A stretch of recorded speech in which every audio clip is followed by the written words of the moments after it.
Ça enregistre. Et bonjour Céline. Bonjour Electra. Aujourd'hui, on est ensemble pour faire le cycle d'investigation numéro 297. Heureusement, je viens de le dire, de le lire. Comme d'habitude, tu ne connais pas le sujet Mm. et il y aura une partie du protocole fixe et une partie du protocole libre dans lequel je pourrais approfondir les informations. Donc, c'est un sujet qui est très intéressant. Je suis très curieuse de savoir ce que va ressortir. Ok, après le petit break pour le changement de fond d'écran. Parfait. Prête, Céline, pour Ok. l'aventure? Mm. Alors, je t'invite déjà à fermer les yeux. Commence par te détendre. Et au fur et à mesure que je parle, tu es de plus en plus détendu, calme, calme et détendu. Encore une profonde inspiration et en expirant, tu relâches toutes les pensées. Il reste que toi et le calme. Je vais compter maintenant à jusqu'à 3. Et à mon 3, connecte-toi à la vibration de la source universelle et décris ce que tu perçois ou visualises. Un, 2 et 3. Donc là, c'est quelque chose de très lumineux. D'accord, Et je suis à l'extérieur très bien. et j'ai un fond noir avec une sphère très lumineuse en haut à droite. D'accord, Et j'ai d'autres couleurs qui arrivent. d'accord. Le fond noir, c'est ça? Oui, D'accord. Tu veux rajouter d'autres informations ou tu perçois autre chose? non, c'est une sphère, je vois comme une sphère, quelque chose de très lumineux. D'accord.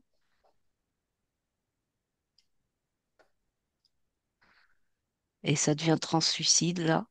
Mhm. Perçois-tu un symbole, un son, une couleur ou une forme qui représente la source universelle? Moi, j'ai le mot enchevêtrement Mhm. de géométrie. Oui,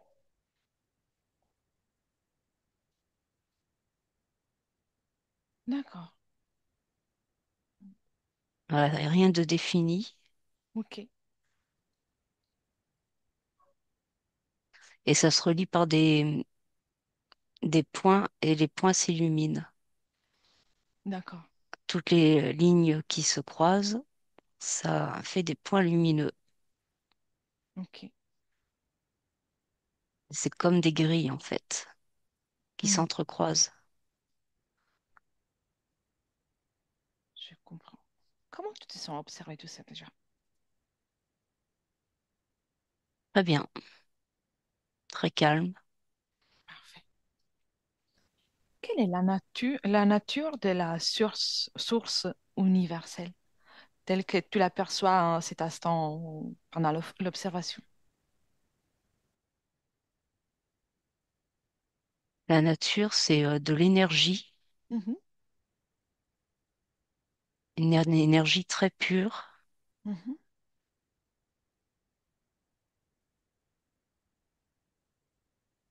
euh, qui cherche à s'expanser Oui,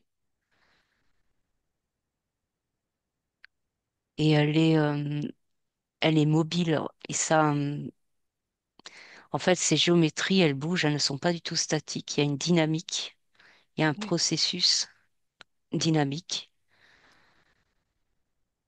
pour oui. activer cette source, D'accord. pour qu'elle s'active, qu'elle soit active. Bien. Même si tu as déjà décrit quelque chose dans ce genre, je te pose quand même la quatrième question. La source universelle est-elle influençable ou immuable?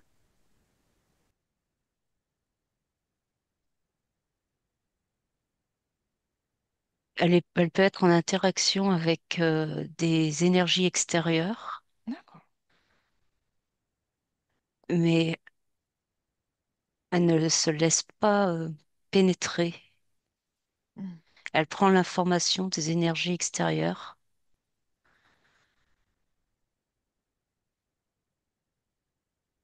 Oui. Elle les analyse, mais elle ne se laisse pas polluer. Mhm. Intéressant.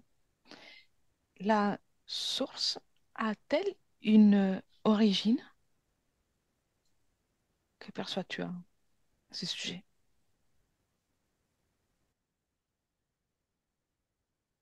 Alors, j'ai création, c'est le résultat d'une création, Oui,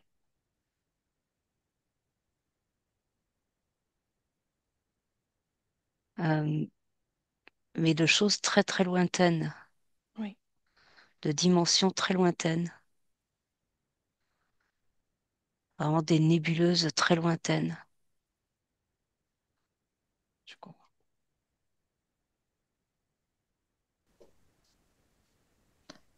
La source universelle manifeste-t-elle une intention ou un objectif reconnaissable quand tu observes? Que perçois-tu? J'ai expérimentation D'accord.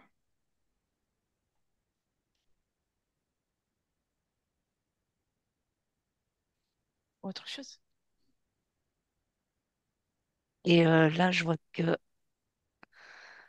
quand on sort de la source universelle en tant que matrice originelle, Mhm. dans son prolongement, on passe par des filtres. D'accord. Je vois des filtres Intéressant. pour expérimenter d'autres vies. Intéressant.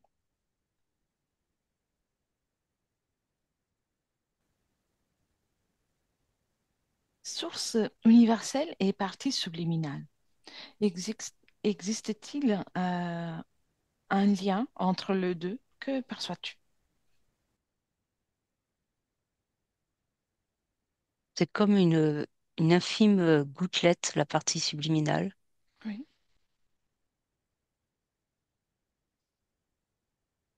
bah, qui est liée à cette source, ok. mais qui est passée par des filtres. Oui, Et donc, les propriétés de la source originelle sont moins présentes, moins palpables, moins accessibles. oui.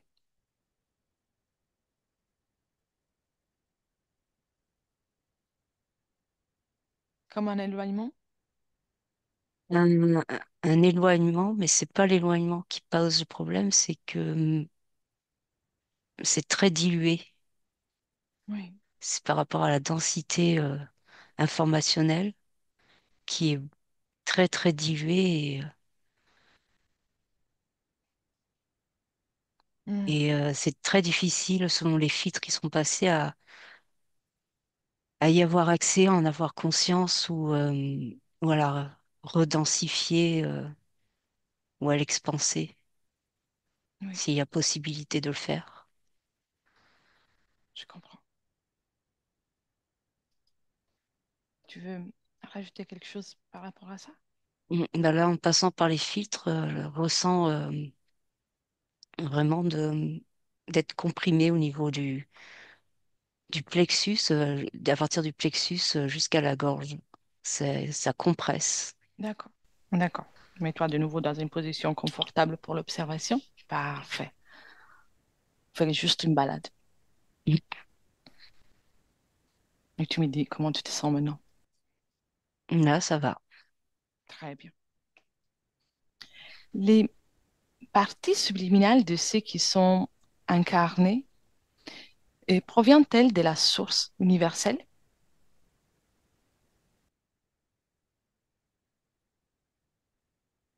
une majorité. D'accord.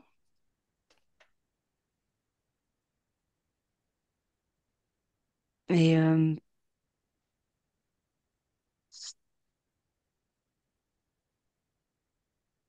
j'ai la majorité, oui. D'accord. Et le reste, j'ai quelque chose comme factice. Mhm. C'est grisé et c'est factice, Mhm. comme Ok, une copie. j'ai- je vois. Les parties subliminales de ce qui sont incarnées sont-elles connectées à la source?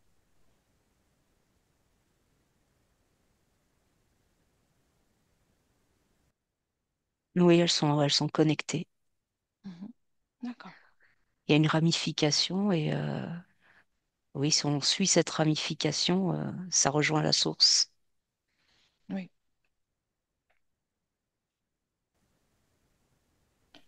Et pour ceux qui sont incarnés, l'expérience de la séparation est-elle une condition réelle ou apparente par rapport à la source universelle? Si tu veux, je répète aussi la question. Oui, je veux bien, oui. Euh, pour les parties subliminales qui sont incarnées, l'expérience de la séparation de la source est-elle une condition réelle ou apparente?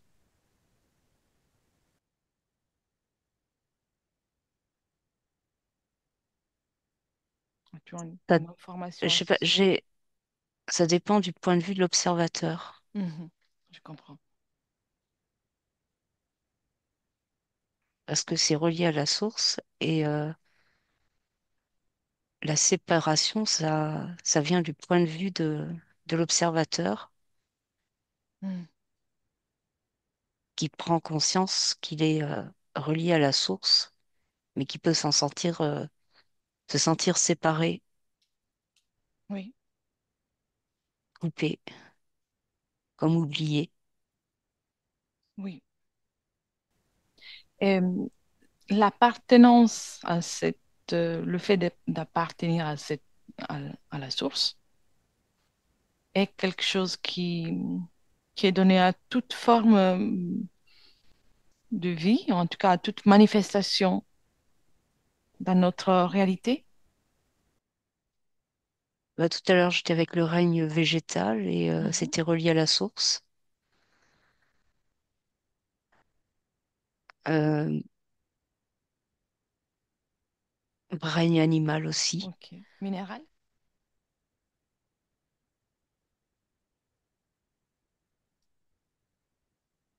Minéral aussi. Ok. C'est Si. plus compliqué d'avoir accès à l'information quand c'est minéral. Mhm. C'est dû au fait qu'il y a une densité différente. Oui. Ok.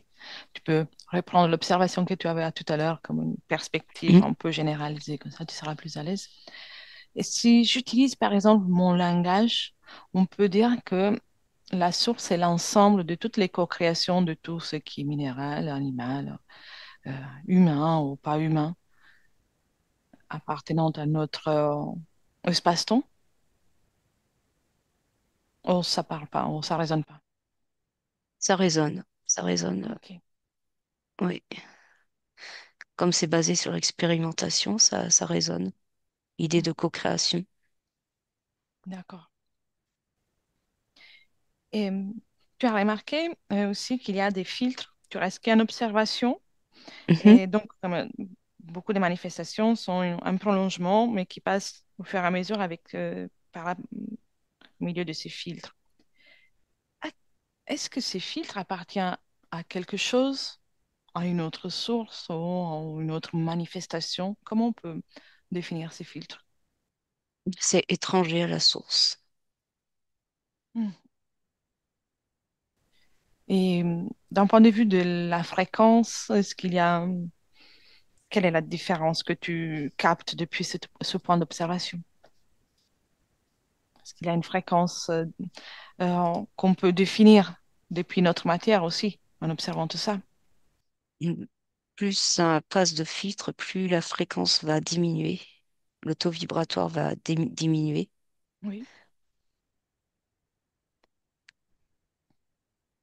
d'accord. Euh, Oui, oui, vas-y, vas-y.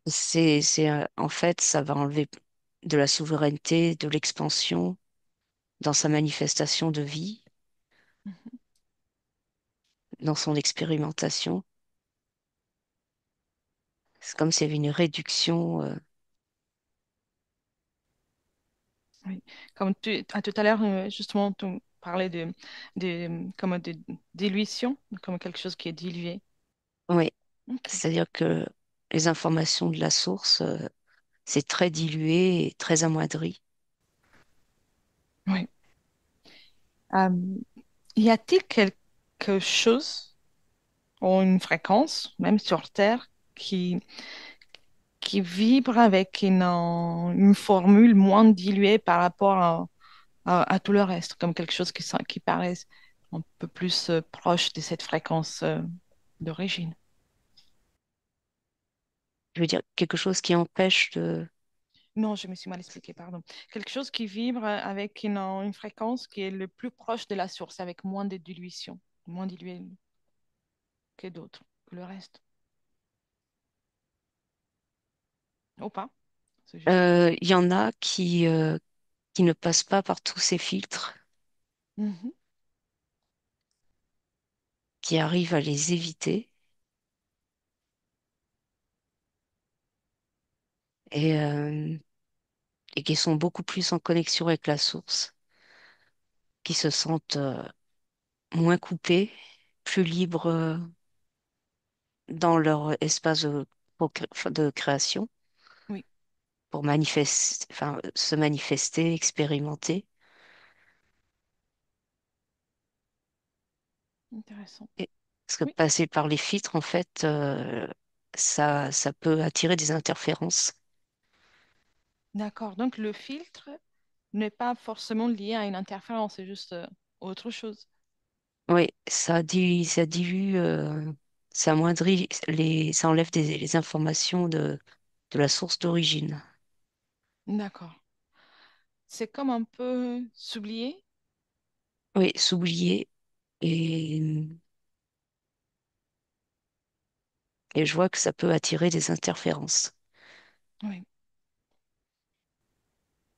Et justement, si on observe aussi les interférents, les interférences d'une façon générale, Mhm. est-ce qu'elles font-elles ou pas partie de cette source qu'on est en train d'observer?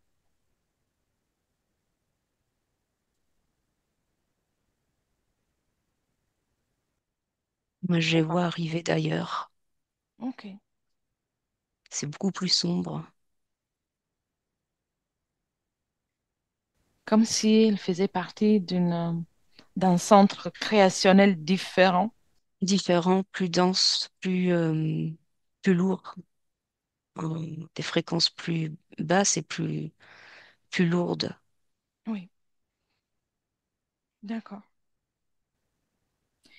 Et capte l'information, par exemple, avec cette perspective que tu as, il me semble de comprendre qu'il y a euh, la source, c'est ce qu'on est en train d'observer, mais qu'il y en a, est-ce qu'il est possible qu'il y en ait d'autres encore et encore qui s'entrecroisent? Elles ne contiennent pas tout ce qu'on peut imaginer, si j'ai bien compris. Une autre source, Mhm. Ou d'autres, avec des différentes caractéristiques.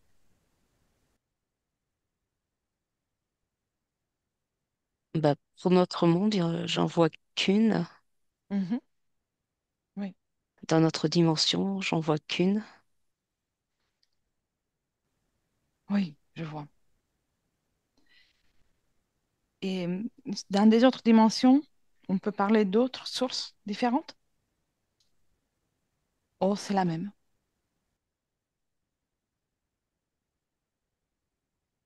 Là, je vois comme des sources comme des intrications. Oui, oui, Oui, et un peu comme ce entre que tu as plusieurs vu. sources. Oui. D'accord, d'accord, c'est intéressant. Comment tu les vois? Est-ce qu'elles ont des couleurs? Est-ce qu'elles ont des apparences? Alors, les sources, là, elles sont la même couleur et en fait, elles communiquent les, les informations de chacune de leurs dimensions respectives. Mhm, En fait, elles sont intriquées les unes dans les autres, là où les dimensions sont aussi intriquées. En fait, il y a une oui, communication. Je vois comme des passages d'informations entre les sources. intéressant. Très bien. Et En même temps, chaque source a sa dimension, mais elles communiquent entre elles. d'accord. Ont-elles des caractéristiques différentes entre l'une et l'autre? Donc, on peut dire qu'elles ne sont pas identiques entre elles et chacune a des caractéristiques à part ou pas. Là, je les vois identiques dans le fait elles prennent des informations, elles les transmettent. Euh, Après, si je me mets à l'intérieur, c'est c'est très fluide et c'est très dynamique. Il y a beaucoup de mouvements.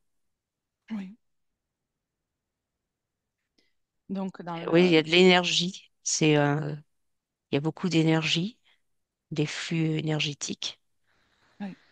Et c'est des énergies différentes selon les dimensions et elles se mélangent. Et là, je vois des couleurs, oui.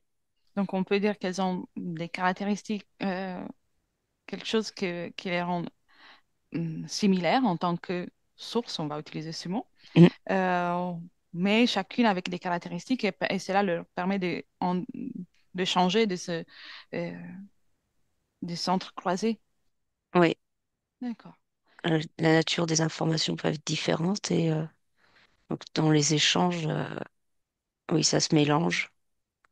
Hmm, intéressant. Euh, Déconnecte de cette information.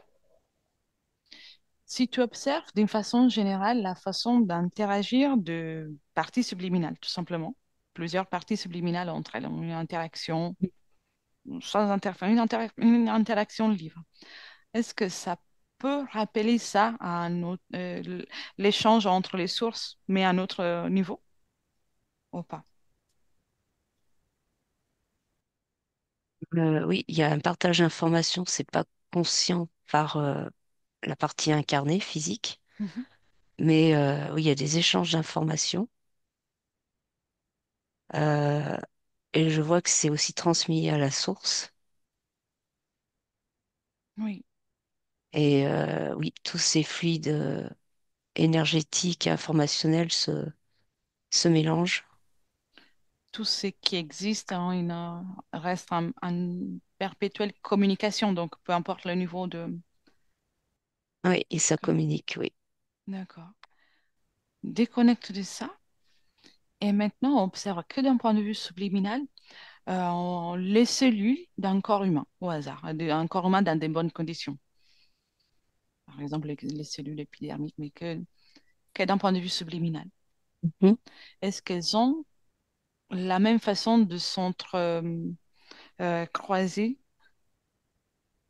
à ce niveau microscopique ou pas du tout? Mm. C'est même plus rapide la communication.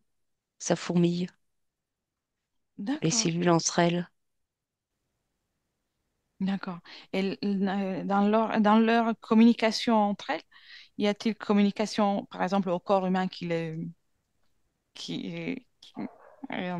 habitent? Alors, ça peut transmettre des informations sur le fonctionnement physique, physiologique, Mhm. mais vu la densité cellulaire d'un corps humain, c'est la communication, les intrications de chaque partie subliminale de chaque cellule, oui, ça communique très vite. C'est C'est comme ouais, enfin, pas comme un brouhaha, mais ça grouille, quoi. Ah oui, je comprends. Oui. C'est- Tu peux déconnecter de cette information. Mhm. Tout ça, ça me fait penser à un microcosme et macrocosme. Je ne sais pas si ça résonne Oui, pour si, vous. complètement, Ok, oui. ok, je comprends mieux alors. Très bien. Et tu peux déconnecter de cette information et tu restes qu'une observation. Tu voyais tout à l'heure justement comme un fond noir au tout départ et avec beaucoup de couleurs et qui s'entrecroisent et qui devient translucide et qui ça bouge. Oui. Si tu observes tout ça, là, à l'instant, tu es en train d'observer une seule source ou plusieurs sources qui communiquent. Là, c'était en fait, les couleurs, c'était des énergies qui se baladaient, qui rentraient en contact avec la source. Oui, d'accord. Mais en fait, la source, elle, euh, elle, elle peut repousser, prendre l'information et ne pas se laisser. Elle va prendre ce qui lui convient, en fait, Oui. avec des énergies extérieures. On peut dire qu'elle a sa stabilité et qu'elle est en mesure de la maintenir quoi que se passe autour et à l'intérieur d'elle. Oui, oui, Ok, oui, elle peut refuser. ok. Tu peux déconnecter de ça. Et, on voit souvent dans les sessions d'hypnose qu'il y a des parties subliminales qui se font leurrer, auxquelles s'oublie davantage en cherchant la source. Dans ces cas-là, si on observe d'une façon générale, à quoi elle se connecte dans cette recherche de la source? Quelle est la nature de cette connexion d'oubli au lieu à la place de leur objectif? Je comprends pas. À la Ok. fausse, qu'elle se connecte à une fausse source. Oui, comme on voit souvent qu'il y a des parties subliminales à la recherche de la source, parfois elle se perd. Est-ce qu'il y a Parce que des cas génériques ou c'est le cas par cas, par exemple? Déjà, c'est... euh, c'est ce que ça passe trop par le mental Ok, et ça doit passer par le cœur. d'accord. Et si tu observes une partie subliminale qui parvient à se connecter des- à la source, quel est le cheminement qu'elle fait? Ça passe par le cœur? Est-ce qu'il y a d'autres cheminements? Est-ce qu'il y a d'autres passages? C'est vraiment le lâcher prise, passer par le cœur Mhm. et se laisser aller. D'accord. Ce lâcher prise, se laisser aller, donc si ça passe par le cœur, c'est par l'intérieur, c'est ça? Oui, Ok. j'ai le centre de soi. Si, donc, euh, pouvons nous dire que le fait de chercher tout ça à l'extérieur éloigne de ce qui est recherché, dans le sens où... Oui, qu'on peut tomber sur, je vois des entités qui peuvent le mettre dans l'illusion. Oui. Et si tu observes de façon générale une partie subliminale que, même sans chercher ça, parvient à rester à l'intérieur, donc euh, dans dans sa propre stabilité, parvient dans tous les potentiels possibles, peut parvenir à retourner à soi de cette façon, retourner à la source. Oui, Ok, vraiment, c'est passer par le cœur, lâcher prise, se centrer en soi, par la respiration. oui. Donc, s'éloigner, euh, de la source quelque part peut correspondre aussi à s'éloigner de soi-même, malgré l'expérience en fait Euh, d'illusion, ou pas du tout, juste pour comprendre. alors, s'éloigner de la source, oui, c'est s'éloigner de soi-même, parce qu'on s'éloigne de sa propre essence, Mhm. de la connaissance de soi. Ok,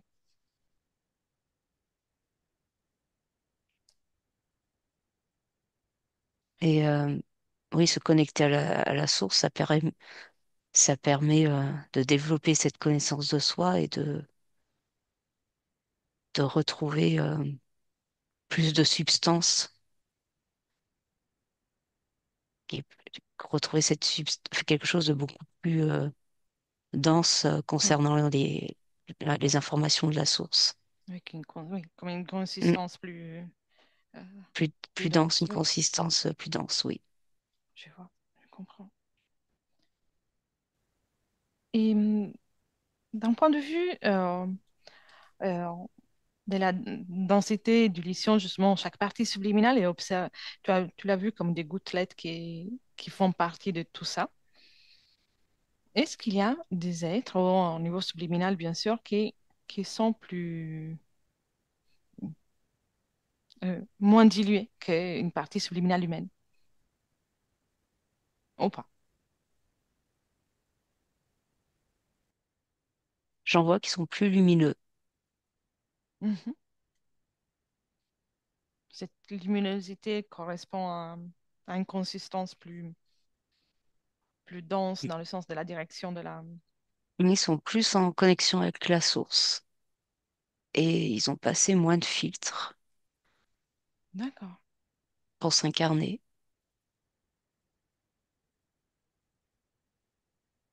Il s'agit d'une incarnation sur Terre ou ailleurs? Oui, là, j'ai une incarnation sur Terre et c'est un homme qui vit en pleine forêt, mais très éloigné de la civilisation. D'accord. Il vit en symbiose avec la nature. Il est en symbiose avec tout son environnement, en fait. Hmm. Il est incarné dans le ici et maintenant? Oui, il est. D'accord. Si tu continues d'observer son parcours, mais tu avances à un moment dans lequel il ne sera plus cet homme et il sera en dehors de l'expérience, comment tu le vois sortir? Comment tu vois son cheminement d'un point de vue subliminal?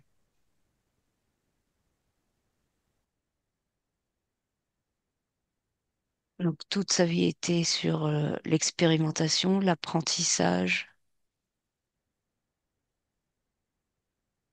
et le fait de vivre en symbiose avec sa famille, les gens qui l'entourent et la nature est vraiment prépondérante. Oui,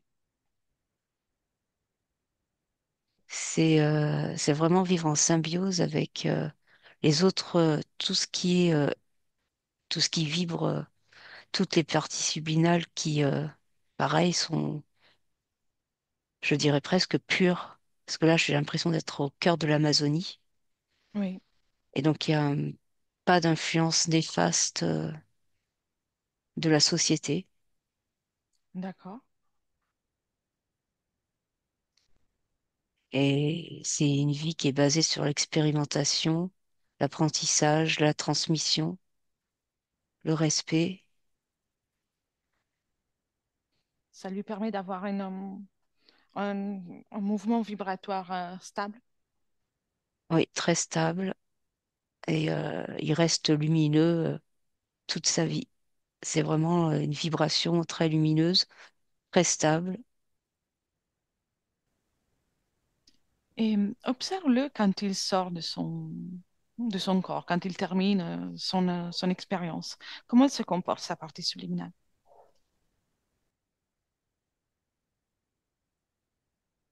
Un jaguar resté près du corps. Mhm.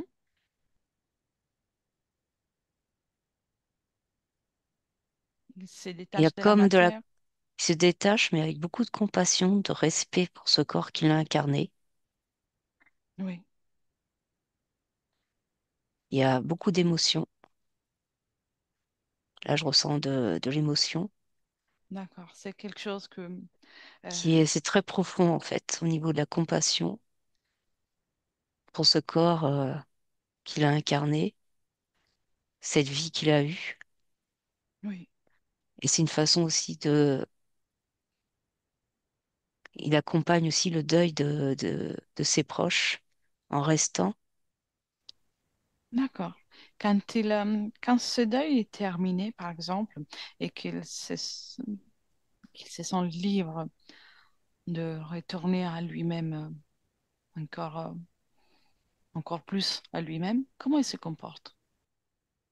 Je le vois alors au-dessus de sa hutte, de son habitation, et il reste avec les parties subliminales de la végétation autour, Oui, des arbres, comme des remerciements, de la gratitude, beaucoup de gratitude. oui, C'est un homme, oui, c'est vraiment de la gratitude qui émane de cette partie subliminale, d'accord. de l'amour, de la gratitude, de la compassion. Et vers un moment dans lequel il est complètement détaché de la matière, s'il y a un tel moment, bien sûr. Est-ce qu'il se détache à un certain moment ou pas? Là, je le vois remonter Ok, au-dessus de la terre, oui, ok. comme s'il avait fini son expérience. Est-ce que est-ce que c'est un départ, comment dirais, un expérience, non, je vais me reformuler. Il est- Comment il se comporte d'un point de vue vibratoire? Est-ce qu'il se reconnecte à tout ou est-ce qu'il garde il- une individualité? Bah là, je vois comme aspirer retour à la source. Ok, en toute stabilité. Oui, D'accord, comme si il retournait à lui-même pour se remanifester au pas à nouveau, ailleurs. oui ou pas, oui. Ok. Mm. Et je vois que ça rajoute quelque chose de très lumineux à la source. Ça nourrit la source avec des informations complémentaires et c'est très lumineux, c'était très doré. Oui, Quand il est reparti de terre, c'est vraiment très très doré comme lumière. Et il a rajouté ça à la source. d'accord. Oui, comme on a, oui, une bibliothèque qui s'est remplie d'un nouveau Oui, chapitre au livre oui. intéressant. Et déconnecte de cette partie subliminale. Est-ce qu'il y a quelqu'un qui vit dans une société, dans une ville, ou en tout cas dans un endroit plus, euh, non, je ne vais pas utiliser les mots civilisés, mais un endroit urbain, voilà, Mhm. qui a les mêmes caractéristiques que ce monsieur ou pas? Est-il possible à rejoindre cet état vibratoire tout en restant dans un... Je cherche. Il y en a une, je suis aux États-Unis, Mhm, dans une ville à Dallas. mhm. Qu'est-ce qui lui permet de garder justement cet état vibratoire de respect par soi-même?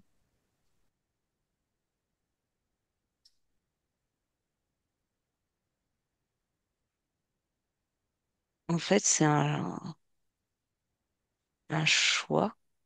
Mhm. un choix de pas passer par les filtres. Il y a quelque chose qui fait que il ne passerait pas par ces filtres. D'accord. Donc, cela permet de se manifester pleinement avec une autre densité, aussi dans des conditions plus sollicitées, avec des informations qui sollicitent le plus. En fait, ça lui permet de se manifester plus librement Mhm. et de vibrer à haute densité dans son choix d'incarnation. D'accord. Et le fait de passer au pas à travers ce filtre, c'est c'est dû à quelque chose en particulier, un niveau de conscience, ou à la source ou à autre chose? C'est des consciences qui sont prêtes à vivre, à vivre justement dans des vibrations hautes, et très stables. Oui. Donc, qu'ils peuvent garder cette stabilité malgré les créations et les co-créations avec eux. Oui, parce que là, en ville, ils gardent cette vibration, très très haute. C'est un homme, une femme? Là, j'ai encore un homme. D'accord. Et incarné dans le présent? Oui, il est dans le présent, là. Ok. Et si tu avances dans son parcours, observe comment il se comporte, un peu comme on a observé à tout à l'heure pour l'autre monsieur. Comment il se comporte dans la transition entre l'expérience incarnée et la sortie de son corps?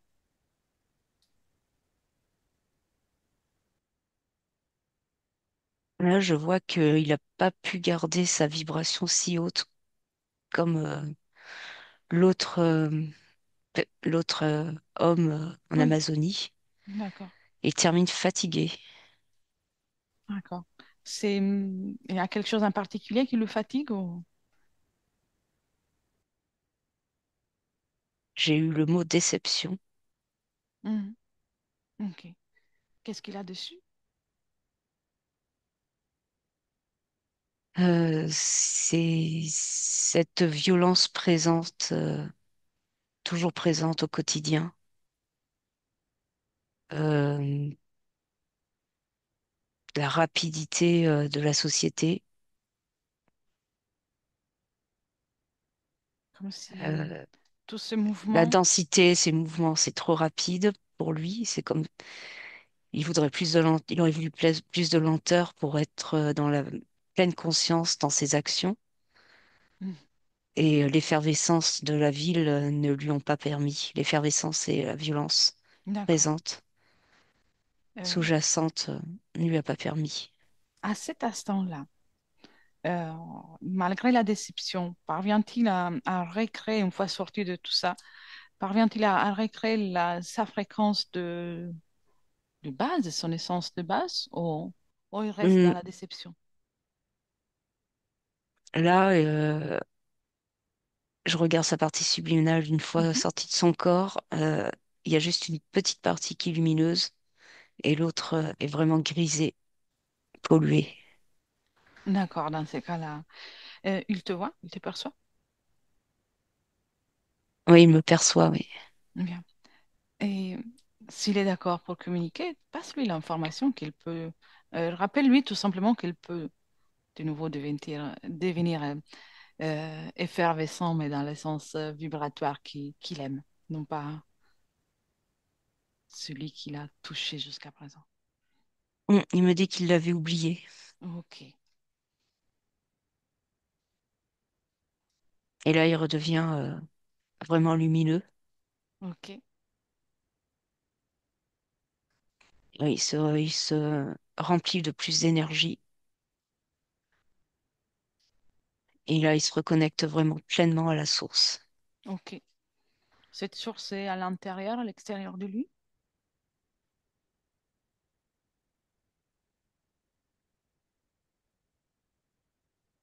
Elle est liée à lui. Mhm. Euh, et là, il est à la fois à l'intérieur et à l'extérieur. Ok, je comprends. Très bien. Tu peux déconnecter de cet homme. Lui souhaiter aussi de belles créations au-delà de ça. Et pouvons nous dire que chaque partie subliminale incarnée peut recréer cet état vibratoire de gratitude que tu as perçu avec l'homme de tout à l'heure, dans le potentiel, en fait, dans toutes les potentialités, avons tous, nous, cette capacité. De ressentir cette gratitude. Oui, et de la créer aussi. La gratitude, c'est une fréquence que beaucoup ont oubliée, Mhm. ils ont du mal, il y en a beaucoup qui ont du mal à ressentir la gratitude, à comprendre ce que c'est en fait exactement. Mhm. Mais d'un point de vue des potentialités, malgré la difficulté, elle est là. C'est Ouais, quelque chose que chacun pourrait ressentir. Et ce qui était intéressant, c'est que ce monsieur, il l'a, non, au-delà, à part la ressentir, il l'a créé. Parce que le, le dernier là, non, le premier. Et le il a premier, créé ok. cette gratitude. Pouvons-nous dire que parfois que ça peut être plus facilement oublié parce que on la cherche à l'extérieur ou pas, ou ça résonne pas. Moi, j'ai accaparement mental qui Mhm. empêche, oui, accaparement mental qui empêche justement de créer cette gratitude, de la ressentir, de la manifester. Donc, mais que ça serait possible à part ça, ça pourrait être un potentiel. Oui, normalement, on devrait tous être dans la gratitude, la ressentir, la manifester.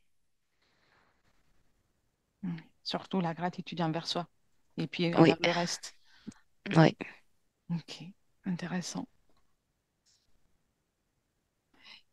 Dernière question. Existe-t-il une hypothèse d'espace-temps, de ligne temporelle, dans lequel cette fréquence de gratitude, de bienveillance générale est présente avec, de façon stable, sans distraction du mental ou autre?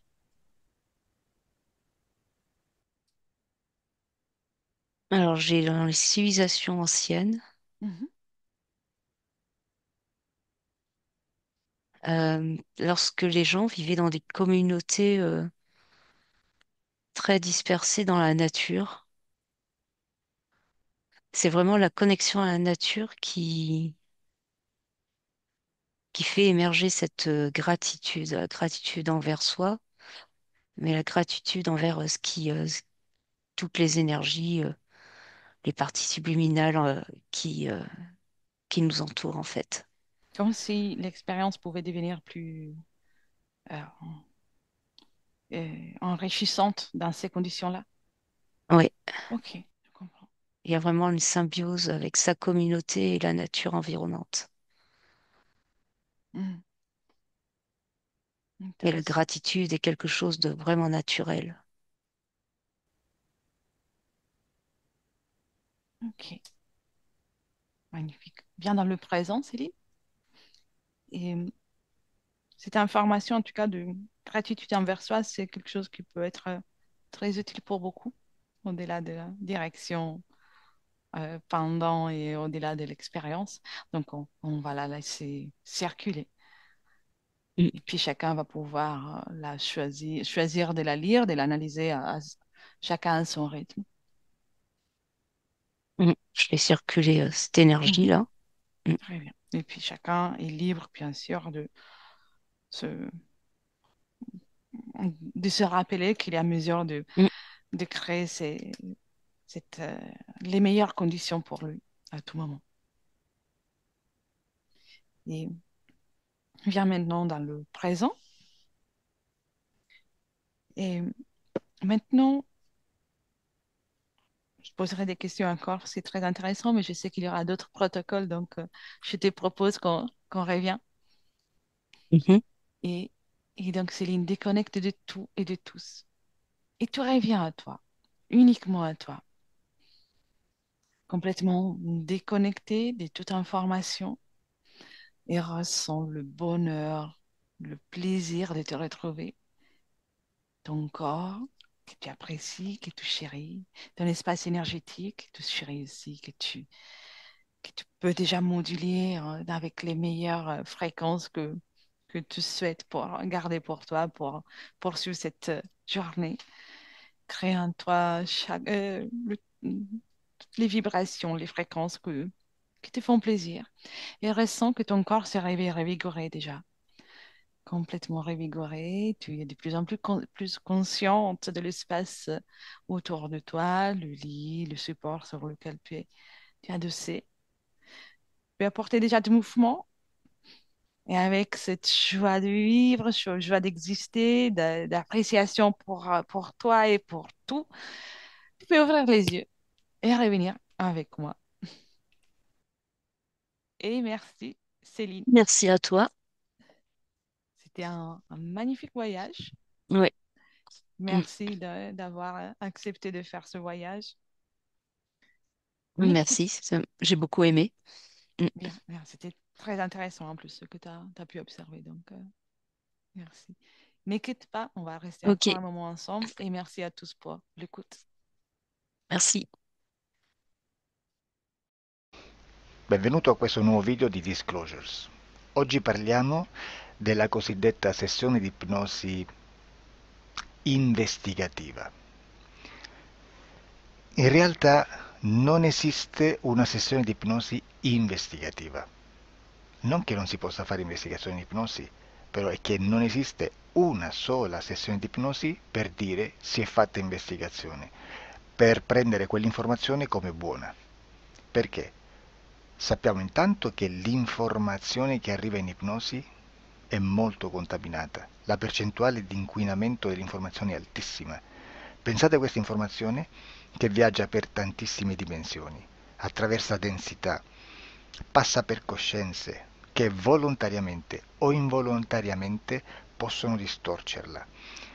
E poi arriva infine alla persona che sta in ipnosi, che ha una coscienza, ha una mente, ha un'esperienza e interpreta questa informazione secondo la sua struttura mentale, secondo le sue credenze, che per quanto si possa essere più o meno liberi mentalmente, liberi pensatori, sempre c'è una parte subliminale che interpreta in base all'educazione ricevuta, alla cultura e perché no anche tutte le esperienze di esistenze passate che ancora lasciano un segno in noi.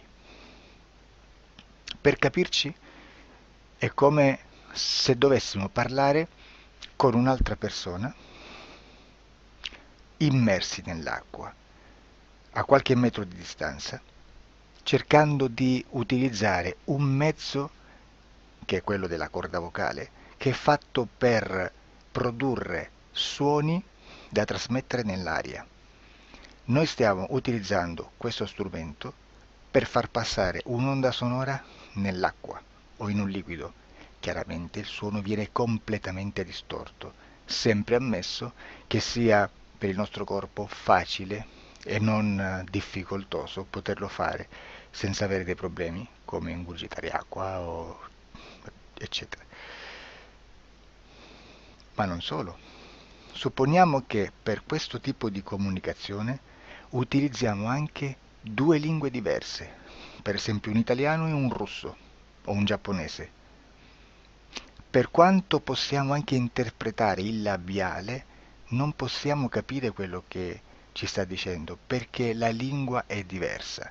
La lingua, diciamo, da dove parte l'informazione a dove arriva è completamente diversa, il codice, il linguaggio è diverso, ma possiamo anche cercare di capirci attraverso i gesti, attraverso le espressioni facciali. Per quanto sia ipoteticamente facile poterlo fare sott'acqua, però non dobbiamo dimenticare che l'acqua non è l'aria e può distorcere l'immagine, ma non solo.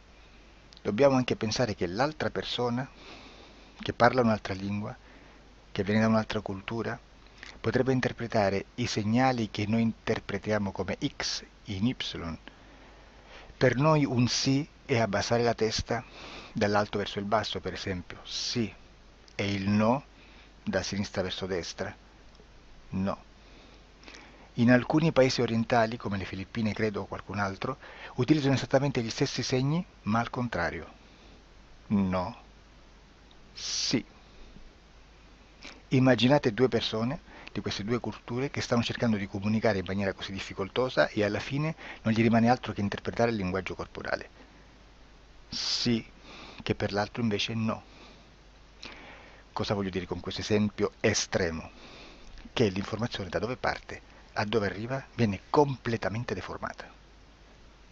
Non sappiamo esattamente quale percentuale perché ogni situazione è a sé stante, però la percentuale di inquinamento, di distorsione, di contaminazione di questa informazione è assolutamente alto.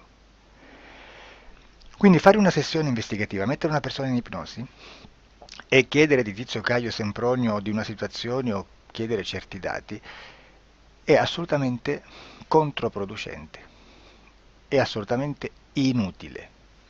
Quindi vi chiederete cosa fate allora voi quando fate ipnosi, quando fate delle domande, quando cercate delle risposte e con queste informazioni che vi arrivano lavorate sulla situazione esoterica del cliente. Beh, non facciamo altro che recuperare questa informazione solamente per arrivare al problema del cliente e poi lavorarci.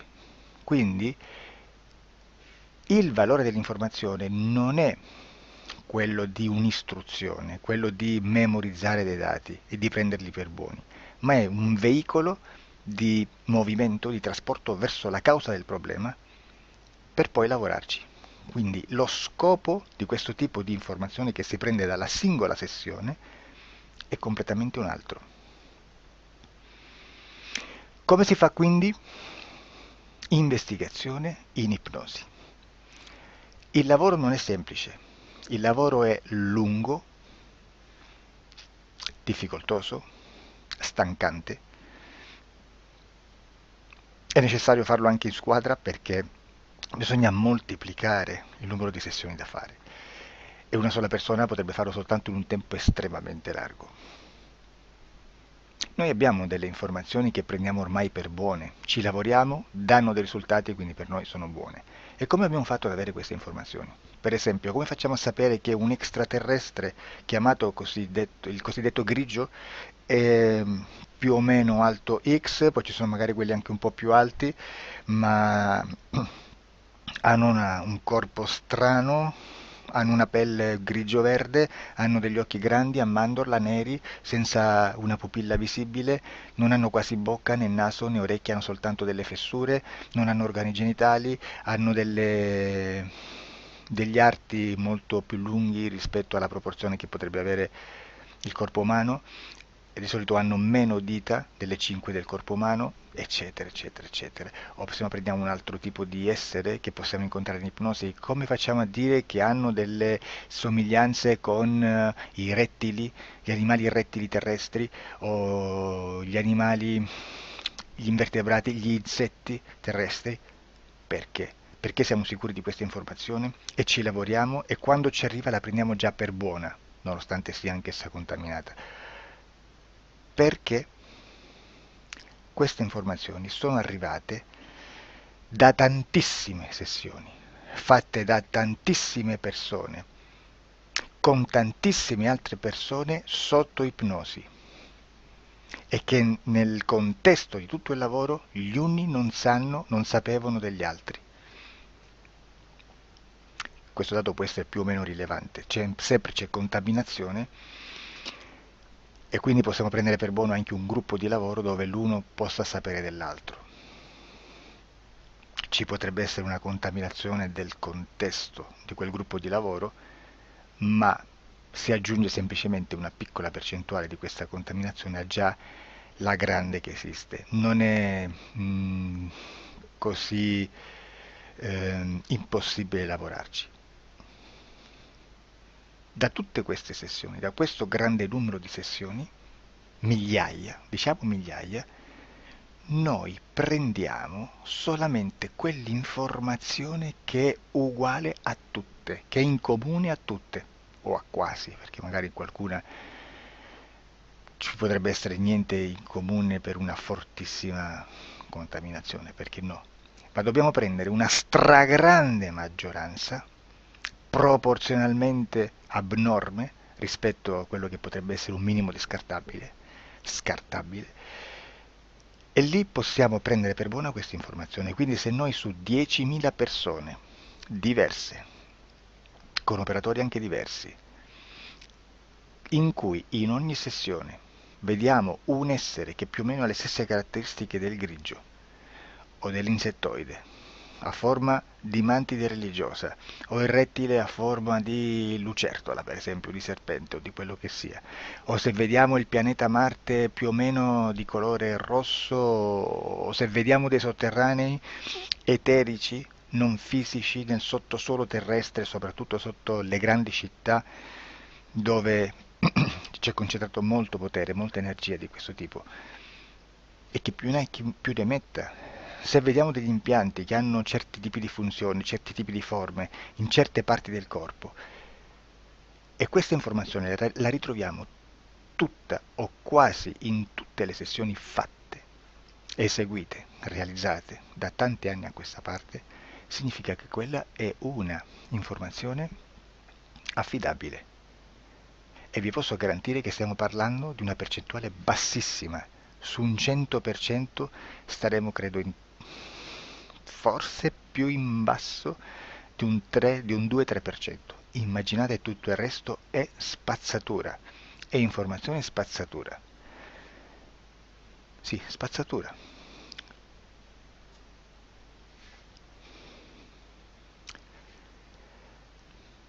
C'è anche un'altra cosa da dire. Supponiamo che un operatore faccia un'ipnosi e voglia andare a vedere cosa fa Tizio, cosa fa Caio, cosa fa Sempronio.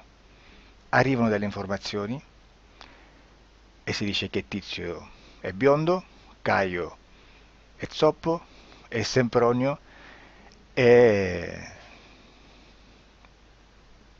uno sportivo.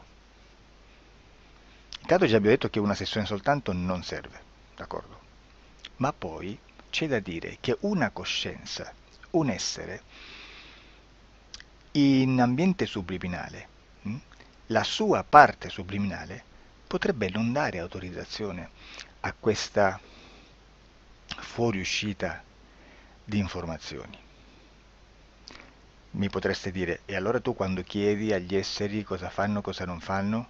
Beh, intanto la prendo sempre con le pinze perché abbiamo sempre detto che tutto è molto contaminato e mi serve solo per dirigermi da una parte. Ma c'è anche da dire che se un essere interferisce con l'altro, ha aperto un canale di comunicazione a cui non può ovviare, a meno che non lo recida, non lo annulli.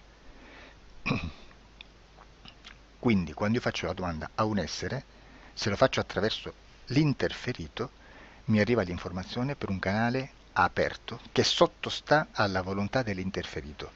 Sulla volontà dell'interferito parleremo in un prossimo video disclosures. Però, se io voglio fare un'investigazione sopra Tizio, Caio e Sempronio che non hanno nessun collegamento, nessuna interazione e nessuna interferenza con il soggetto con cui io sto realizzando l'ipnosi, non è detto che mi arrivi questa informazione. Assolutamente. Potrebbe esserci completamente un muro. Come potrebbe esserci informazioni perché quell'altra parte potrebbe autorizzare comunque.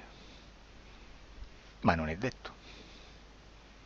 E comunque quando ci arrivano informazioni, in una situazione di non interferenza o non interazione, non possiamo sapere esattamente se sono informazioni che ha autorizzato la parte subliminale dell'altra persona o dell'altro essere, o qualche altro essere, qualche altra entità furba, approfitta della situazione, osserva quello che sta succedendo, si mette in mezzo, si fa passare per l'altro e dà informazioni, ovviamente distorte, prima perché poi non è detto che debba conoscerle, e anche se fosse potrebbe manipolarle a sua volontà e a suo vantaggio. E quindi immaginate che situazione ridicola ci si viene a trovare, in quale situazione ridicola ci si viene a trovare in questi casi. Da qui si vede quando un operatore riesce a utilizzare l'informazione in ipnosi come per lavorare su un soggetto. Da qui l'osservatore attento delle sessioni di ipnosi riesce a capire se quell'ipnosi è un'ipnosi affidabile, un'ipnosi con un livello di informazione certa, con una alta percentuale di informazione certa. Non vi nascondo che in futuro potrei anche impostare un lavoro per decifrare che livello di certezza di informazione c'è in un'ipnosi, analizzandola e spiegando il perché, spiegando i meccanismi di analisi di un'informazione in ipnosi, che poi anche è molto istintivo. Supponiamo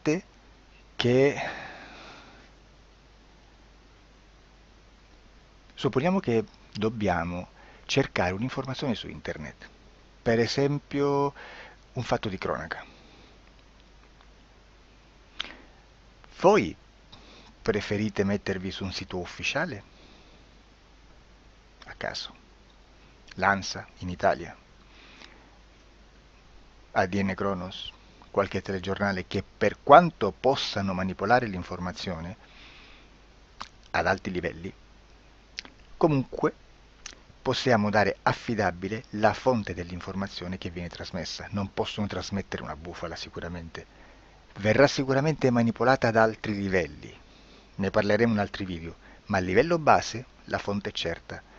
Sicuramente non andrete a cercare questa informazione sul primo sito, il primo blog che vi passa davanti e magari ha 4 followers. Perché? Perché non vi dà nessuna garanzia della certezza della fonte. Non c'è un controllo né nella struttura interna di questa agenzia di informazione e né dal grande pubblico, che per la quantità di persone che attingono quell'informazione si può dedurre se l'informazione è certa o meno, perché è un'informazione che passa in un pubblico così vasto che se ci dovesse essere una distorsione con la realtà è molto probabile che venga fuori. Credo che abbia detto quasi tutto sulle sessioni investigative. Prima di chiudere aggiungo che proprio per questo stiamo conducendo dei cicli di investigazione in ipnosi regressiva che comprendono tante sessioni con persone diverse, con una buona o eccellente suscettibilità ipnotica sicuramente, per poter indagare su spazi ristretti su alcuni temi. Perché dico spazi ristretti? Perché se andiamo a prendere eventi grandi nel tempo, nello spazio, storici, parlare di qualcosa di molto generico implica una quantità di sessioni abnorme. Immaginate se dovessimo fare una sessione investigativa sui buchi neri. Quanta informazione ci sarebbe e quante informazioni da filtrare. Sarebbe quasi impossibile farlo in questa maniera. Ma se noi riduciamo lo spazio di investigazione, se noi prendiamo per esempio, investighiamo sulla pedofilia nella Chiesa Cattolica, ecco, se già restringiamo il campo d'azione è molto più facile che possiamo attingere informazioni affidabili, presuntamente affidabili, con un numero di sessioni sicuramente alte, ma ridotte rispetto ad altri tipi di sessioni molto più generiche, su temi molto più generici. Quindi per fare anche delle investigazioni su temi molto generici bisogna suddividerli in temi, in dettagli, per poi alla fine, quando tutta l'informazione è stata filtrata ed è stata dedotta l'informazione comune, si possono mettere insieme per cominciare a costruire il quadro, mettere insieme tutti i puzzles. Questo è il vero senso dell'informazione in ipnosi, quando si fa ipnosi investigativa. La sessione per risolvere una problematica, un problema, con una presunta origine esoterica di un cliente, di una persona, è un'altra cosa, sono altri metodi, altre tecniche e l'informazione si usa in un'altra maniera, ha un altro scopo.